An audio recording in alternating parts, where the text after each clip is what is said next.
Thank you very much, Madam Speaker. I appreciate the opportunity to rise this morning to call on the government to stop raising the price of gasoline by clearing the way for pipelines and eliminating the carbon tax on fuel. Now, Speaker, this Liberal government has entirely missed the boat when it comes to fighting climate change. They talk a good game, they gloat about their environmental plan, but in truth, Speaker, it's not an environmental plan, it's a tax plan. It is a punitive tax plan that's increasing the cost of living for every single Canadian, including driving already skyrocketing gas prices even higher. Speaker, it's a pointless tax. It's not changing Canadian habits, and it won't impact climate change one bit. It's an unfair tax plan that targets rural Canadians disproportionately. Rural Canadians have no other choice but to use their vehicles to drive, to get their kids to after-school programs, to go grocery shopping, and to get to work so they can pay for increased heating and fuel costs while the big polluters get exemptions. And I'll share a quick story from my own riding, Speaker. It's a very rural riding. So we have a couple of options. Usually when there is no natural gas, they will use propane or oil. And if they're being forced through the carbon tax to pay increased costs for that, well, if we go to electricity and we have enough money to change over our furnaces and boilers into electric baseboard heat, well, here in Ontario, we have some of the highest electricity rates anywhere in North America, thanks to the failed policies of Dalton McGuinty and Kathleen Wynne. So either way, taxpayers in rural Canada are being punished because of these bad Liberal policies. So instead of going after the big polluters, the Prime Minister has made rural Canadians his foil. Over the last 2 years, Conservatives have asked this government dozens of times how much it will cost a middle-class family in new taxes, and each time the Liberals have refused to tell Canadians. Well, we are now getting a picture of this, and Canadians can simply not afford it. Several provinces have recognized the Liberals' tax scheme for what it was and prepared their own locally developed environmental plans, only to have the Prime Minister impose his tax anyway. Prince Edward Island has a plan. In fact, they demonstrated that their carbon emissions had already dropped by 14%, better than half of the Canadian provinces. The Prime Minister rejected that plan and imposed the tax anyway. Why? Because they said it would meet PEI's emissions reductions targets without a carbon tax. Well, this government can't possibly start having rogue provinces showing them how to actually reduce carbon emissions without taxing Canadians to death. That doesn't meet with the Prime Minister's narrative. The idea that carbon tax is revenue neutral is laughable.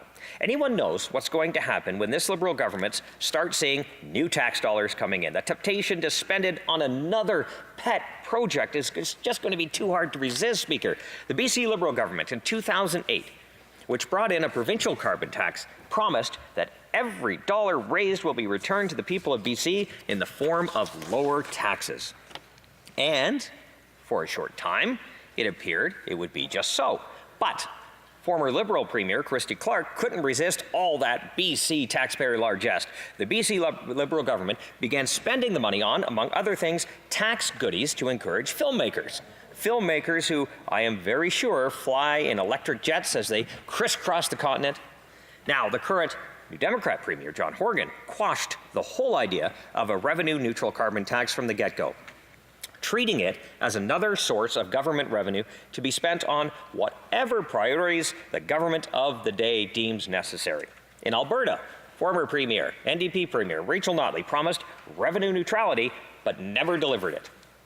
At least here in Ontario, former Premier Kathleen Wynne never made any pretense about returning the tax and was rewarded by actually being fired by Ontarians for wasting billions of taxpayer dollars and refusing to come clean with the cost of an unrealistic energy plan and a poorly considered carbon tax scheme. Make no mistake, Speaker, this carbon tax ruse will raise the price on everything for Canadians. The Canadian Transport Agency just raised the prairie grain freight cost index, representing hikes of 1.82% for CN and 3.7% for CP. The changes stem mainly from increases in the fuel and material components. Specifically, the CTA forecasts fuel price increases of 2.25% for CN and 2.79% for CP, taking into account increases in fuel-related taxes. Now, I'm sure the CTA made a mistake and meant to actually say fuel-related prices on pollution. This increase in costs will be transferred to consumers on food, manufactured goods, fuel, anything transported by rail in this country. The cost of your food at your local food truck is again going up. New Brunswick's Bangkok food truck manager, Adam O'Brien, says the federal carbon tax is already affecting the company's bottom line, and the burden of higher fuel prices and food costs will be passed on to consumers. O'Brien said it's unfortunate that customers will bear the brunt of higher food and fuel costs, but someone has to eat, no pun intended, that extra cost. We don't want to raise the prices, he said. We don't want to do that, but unfortunately, dollars and cents, we have to make a profit so we can keep our staff employed. O'Brien expects each plate of food to increase between $1 and $1.50.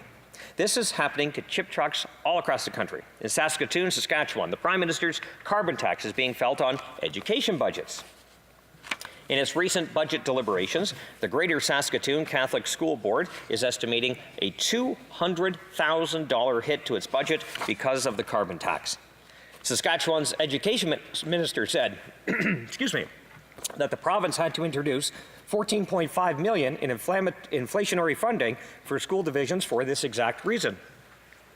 Once again, taxpayers speak are on the hook to ensure their kids can get to school and that they will be warm once they get there.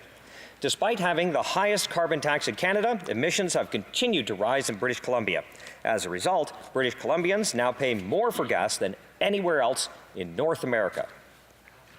BC's carbon tax isn't helping the environment either, Speaker.